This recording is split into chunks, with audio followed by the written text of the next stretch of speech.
Hello guys! Hello mga ka-super kasari! Wasap-wasap-wasap! Kumusta kayo? Okay lang ba? Dahil ako okay naman sa alright. Ito pa close na pero may nagtanong kasi sa akin. Ang sabi, hello po, tanong ko lang po, ano pong diskarte nyo para mabayaran yung CC para sa tindahan at paano kapag sabay-sabay na? Well, paano nga ba ang diskarte ko? Kasi nga dito sa aking tindahan, kas-kas is real. Kumakapit ako sa aking mga super CC. Pag mga online, yung mga pwede sa kas-kas, oo. Pero sa mga market, hindi naman pwede ang kas-kas. Sa mga ahente natin, bawal naman kas-kas. So sa mga pure gold lang, Emelus, yung mga grocery, yung pwede dun sa store, at saka COD na pwedeng credit card. So dun tayo kinakaskas natin yon. Tapos yung mga cash naman, syempre iniipit natin yon para naman meron tayong pamalengke. So paano ko binabayaran? Well, syempre, mahirap bayaran, 'di ba? Dami bayaran ni Madam. Kasi nga solo ano tayo, solo provider lahat-lahat and everything and all and everything ganyan. So ito yung ginagawa kong diskarte. So si BDO, napaka-generous ni BDO magbigay ng mga BDO deals. So apat pala yung aking credit card, apat yung active. So ang ginagawa ko rin, syempre, hindi ko siya ano, parang inaalam ko yung mga cut-off ng bawat sisi ko. Halimbawa, ito malapit na yung cut-off. So, gagamitin ko naman yung isang sisi ko para hindi sila magsabay-sabay ng bayaran. At saka, hindi rin naman sila sabay-sabay. Mayroong first week of the month, second week, may third week.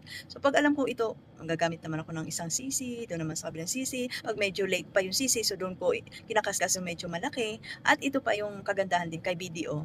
Si BDO, ang dami kong mga offers na natatanggap, yung mga BDO deals, yung mga kino-convert, yung mga na-purchase ko, kino-convert ko to installment, mayroong 6 months, mayroong 12 months, mayroong 36 months. Yung mga cash installment ko sa BDO, mga 36 months yung ina-avail ko, kaya 3 years pa from now bago ako bayad talaga ng mga kautangan ko, no? Kaya minsan hindi na lang ako nagpapa-stress. Ginagawa ko na lang diskarte. Pag may offer si BDO, yung sa tuition fee ng anak ko, 32 yun.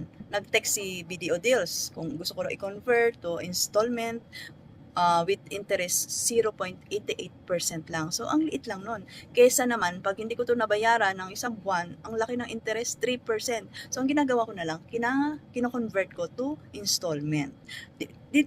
Kakalkyo-kalkyo din ako kung ano yung mababang interest lang. Halimbawa, pag 6 months lang, syempre, mababang interest lang. Pero pag 36 months, malaki yung interest na. Syempre, matagal na yun eh. Matagal na panahon mo pang magbabayad. So, pag kaya ko naman, sabi ko 6 months, meron naman 12 months, mga ganon. Pero, kino-convert ko lang to installment yung mga malalaking na purchase ko para naman hindi mabigat siya bayaran. At saka pag hirap kasi pag na-delay ka lang ng bayad, hindi ka nakabayad sa due date mo, 3% agad yun. Kaya yung mga BDO deals na ino-offer sa akin ni BDO, ginagrab ko agad yun. Mayroon si BDO, ino-offer sa akin, pwede ako mag-cash installment na 0.49% lang, convert to 36 months, 12 months, ginagrab ko yun. Kasi nga, para hindi tayo mahirapan sa mga bayaran. So, ganun yung aking ginagawang diskarte.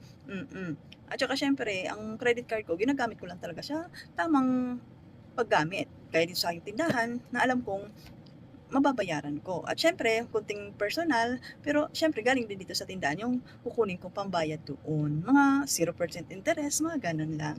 So ganun lang yung ginagawa kong diskarte. So maganda pag credit card yung BDO kasi ang daming offers, ang daming deals na binibigay ni BDO. So yun lang. Thank you for watching. Bye-bye. Mwah, mwah, mwah.